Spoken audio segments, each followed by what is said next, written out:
The Haunted Narrator. The Night Shift Chronicles. Episode 6.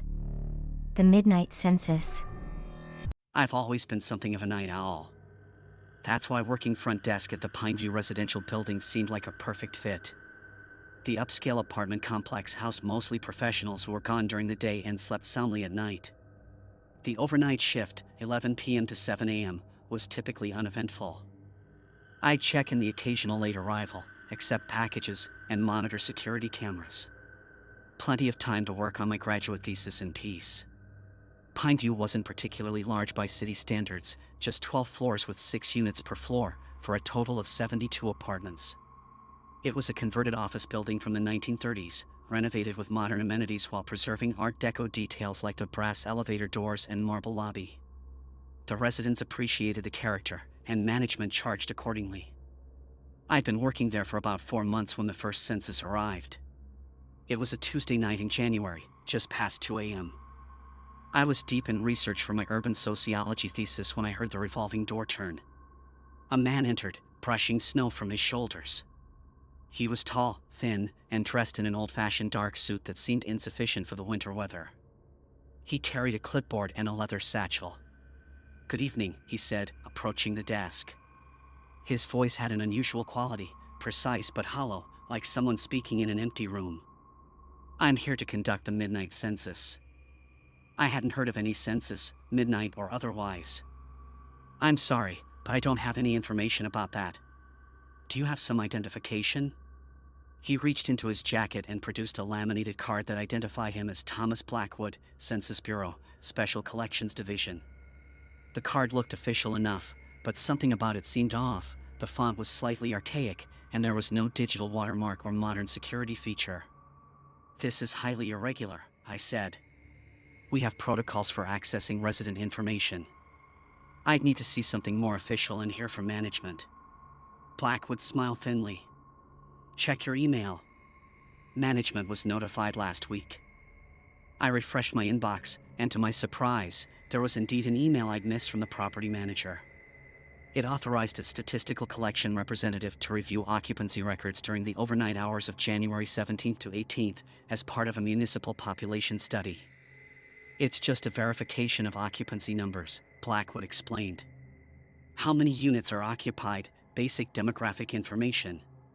Nothing invasive." Still uneasy, I pulled up the resident directory on my computer. "I can give you our current occupancy rate. We have 67 occupied units out of 72 total." Blackwood frowned slightly. "I'll need more specific information. Which units are occupied and which are vacant? I'm not comfortable providing that level of detail. Perhaps this will help." He slid an official-looking document across the desk. It appeared to be a municipal authorization for data collection, with the city seal and signatures from several officials. Reluctantly, I provided the information, a list of occupied units by number, without resident names. Blackwood methodically recorded the information, occasionally asking clarifying questions. "And how long has Unit 704 been vacant?" "About 3 months," I answered, wondering why that mattered for a current census. "Interesting," he murmured, making a note. "And 803? That's occupied?" "Yes, a new tenant moved in last month." His pen paused. "Are you certain?" "My records indicate that should be vacant." "Absolutely certain." "Mischan moved in December 15th. Blackwood made another note, his expression unreadable. As he worked, I studied him more carefully.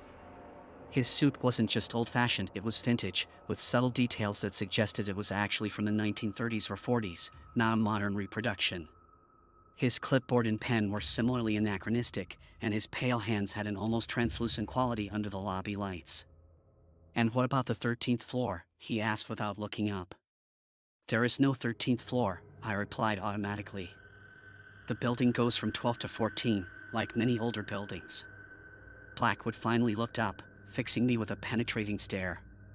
"Is that what you've been told?" "It's common knowledge. Superstition led many buildings from this era to skip the number 13. But the floors still exist, regardless of how they're labeled," he insisted. The building doesn't have a gap in its physical structure, does it? Well, no, but then for my purposes, I need to account for that space. What occupies the area between floors 12 and 14? Mechanical systems, I assume. HVAC, electrical, that sort of thing. Blackwood made another note. And you verified this personally? No, I don't have access to those areas. Interesting. He flipped to a new page on his clipboard. Let's move on to the historical occupancy question. I need to verify against previous censuses. Previous midnight censuses? I asked skeptically. Yes. We've been collecting this data every 10 years since the building was constructed in 1932. Something cold settled in my stomach. But the building wasn't residential until the conversion 5 years ago. It was offices before that. Blackwood's face remained impassive. We count all occupants, regardless of purpose. Now, are you aware of any deaths that have occurred on the premises in the past decade? The question seemed wildly inappropriate. I really don't think. It's a standard demographic question, he interrupted. Permanent departures affect population counts. I don't have that information, I said firmly. I see. Blackwood consulted his clipboard again. My records show 3 deaths in the past decade. One in what is now Unit 512 heart failure, 2018. One in the east stairwell apparent suicide, 2016. And one in what you call the maintenance level between 12 and 14 accidental, 2022. A chill ran down my spine. I'd never heard about any deaths in the building, but Pineview was the type of place that would keep such information quiet. I have a few more questions, Blackwood continued. Have you noticed any unusual patterns of occupancy?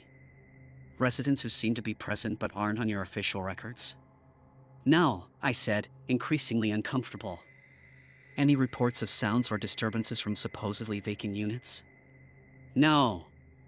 Any residents who only seem to be active at night?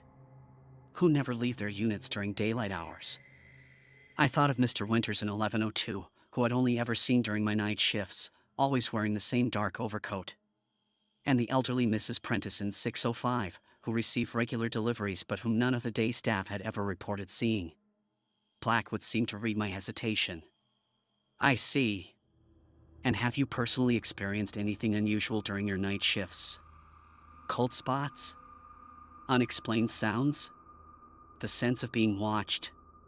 This is ridiculous, I said, standing up. I think we're done here. Blackwood closed his notebook calmly. Almost. Just one final question.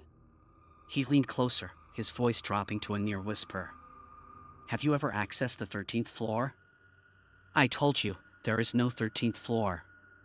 There are ways to access it, he said. The service elevator sometimes stops there if you press 14 and 12 simultaneously. Or the door in the back of the supply closet on 12. It looks like a maintenance panel, but it conceals a stairwell. Why are you telling me this? Because I need to complete my census, and I cannot access that floor myself. For the first time, Blackwood looked something other than professionally detached. He looked anxious. There are residents there who must be counted, but they resist documentation. This is crazy. I think you should leave. Blackwood sighed, returning his clipboard to his satchel. You should know that in previous midnight censuses, we've recorded variances between official occupancy and actual occupancy. This building has always housed more residents than your records show. He walked toward the door, then paused. One more thing. The true purpose of the midnight census isn't just counting. It's containment. As long as we acknowledge them, they stay where they belong. When we stop counting them, he trailed off, then straightened his tie. The next census is due in exactly 10 years. Until then, I suggest you pay attention to which units light up on your elevator panel during the midnight hours. You might be surprised. After he left, I immediately called my supervisor, who had no knowledge of any census. The property manager, when reached the next morning, confirmed he'd never sent an email authorizing data collection. When I checked my inbox again, the email I'd seen was nowhere to be found. Disturbed, I began paying closer attention to patterns in the building. I noticed that despite our official occupancy of 67 units, the daily water and electricity usage reports suggested consumption levels for approximately 80 units. The night maintenance man mentioned hearing footsteps and voices from vacant apartments. And twice, I observed the elevator stopping at a non-existent floor between 12 and 14, though the indicator panel showed only a momentary flicker rather than a number display. 3 weeks after Blackwood's visit, I was sorting mail when I noticed an envelope addressed to occupant, Unit 13-03. Thinking it was a typographical error, I set it aside to return to the sender. But the next day, there were 3 more letters with similar impossible addresses, 13-01, 13-04, and 13-06. Curiosity finally overcame my better judgment. One night, when the building was quiet, I took the service elevator and pressed 12 and 14 simultaneously, as Blackwood had suggested. The elevator ascended past 12, and for a moment the indicator panel went blank. Then the elevator stopped, and the doors opened. I found myself in a corridor identical to the other residential floors, except for a subtle wrongness to the proportions. The ceiling seemed too high, the hallway slightly too narrow. The air was still and cold, with a faint smell of dust and something else I couldn't identify. The doors to the units were standard apartment doors, but the numbers were wrong, 13-01, 13-02, and so on. I walked the length of the hallway, noticing that unlike the other floors, there were no sounds from behind any of the doors, no televisions, no conversations, no movement.